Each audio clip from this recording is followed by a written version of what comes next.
All right, Super Bunny Man time.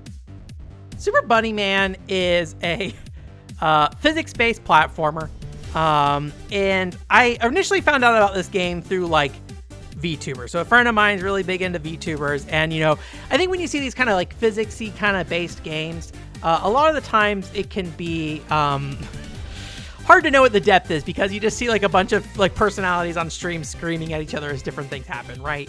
And so you can really question like, what is the depth of these games? And I will say that's not necessarily me saying that these games don't have depth. Those are the questions I usually ask when I see games and people getting excited about them over, people screaming over them, like these very high emotional moments. But thankfully I can say, at least with Super Bunny Man, I think the game's depth is definitely there. The core idea is very simple. Basically, you're a man in a bunny suit, and you can't really do a lot of things. You can do various actions, but you can only do like 3 things. Like you can't walk or anything like that. You can only kind of rotate your body. You can like angle, or you can like grab onto things with your hands. And so that can help you, grab onto ledges and help yourself up to places and things like that. And then also, probably most importantly, is you can kind of extend your legs. And so depending on the angle of which you're rotating, when you extend your legs, that can result in like a jump, or, there's some other stuff later, which we'll kind of get into kind of thing, right? So it's a very simple game, and generally it is mostly focused early on just getting to the end of the level. There are some side objectives. You can do a time trial where you race a ghost, or you can also collect this like carrot, which is kind of like a bonus thing. Usually the carrot, the goal is to like, or it's like hidden in a place that's just a little bit more challenging, so you have to go grab it. And when you're holding onto the carrot, it's just not as flexible, or maybe I should say it changes kind of how you rotate things based off the carrot being connected to you. You can't grab onto the environment nearly as much, that kind of stuff, right? So ultimately, both players just need to get to the goal at the end of the day, though, to just complete a level. So early on, that challenge is just getting to the end. But then as you kind of go through and you start to learn the game, you become able to like control your body in some weird and interesting ways, right? So one thing you can kind of do is like when you extend your legs, you can like hook your feet on like different platforms and things like that to help you get up where you normally wouldn't, in a realistic physics set, wouldn't make any sense to like use your tippy toes to pull you up on a ledge. But, in this game, it lets you do that, right? You can also like grab onto each other and kick your legs, and like it does some really weird physicsy stuff. And this game is just kind of all about you kind of learning to exploit the movements of your character and how your character kind of like interacts with the world. And then as the game goes on, you kind of get to some more complicated physicsy situations where you have water that the player can kind of like swim through. You can also have like these mine carts you have to ride and things like that as well. So it's a pretty nice set of diverse ideas here.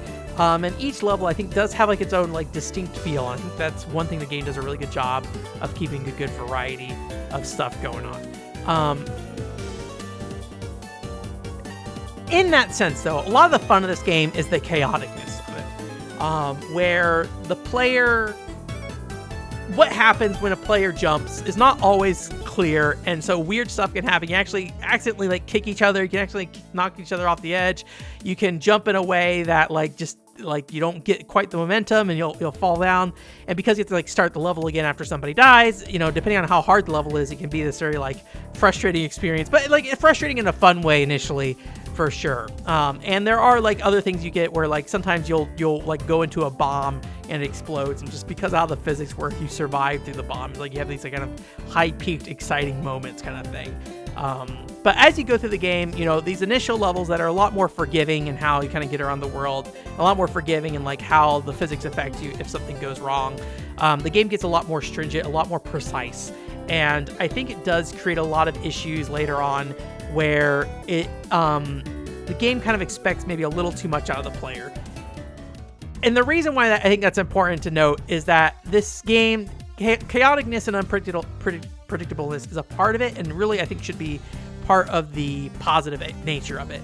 But as things get a lot more precise later on, there's just, I think, too many points of failure as you get like deeper and deeper in the levels.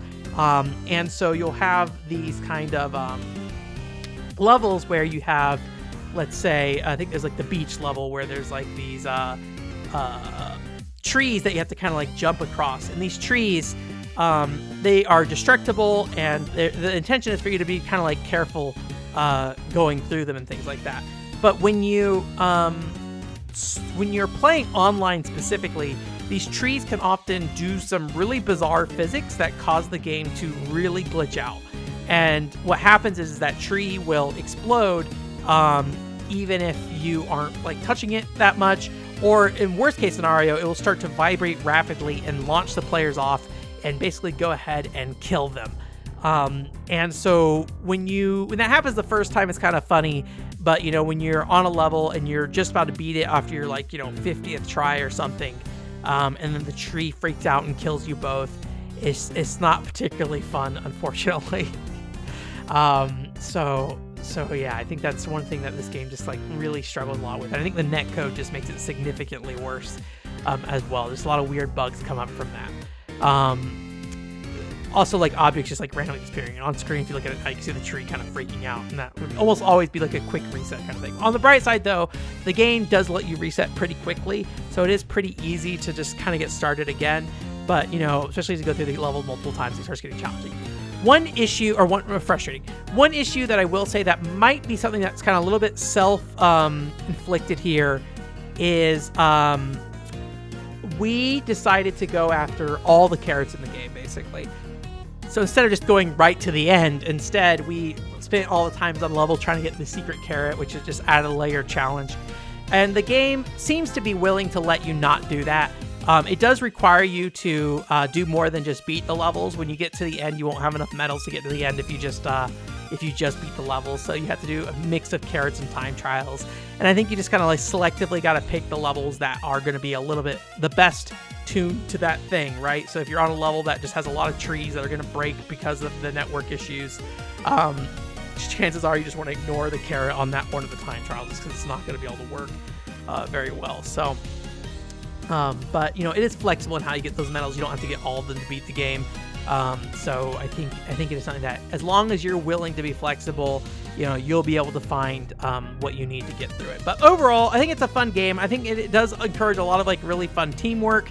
And when the frustrating parts are initially frustrating, I think there's a lot of fun in it. But I think as time goes on, if you continue to fail at that moment or something fails out of your control, it does start to really wear down on the game. And I think by the end of it, we kind of felt like the last few levels just felt a little too long, and that it probably should have ended earlier, or at least stayed a little bit easier as you got through the main story.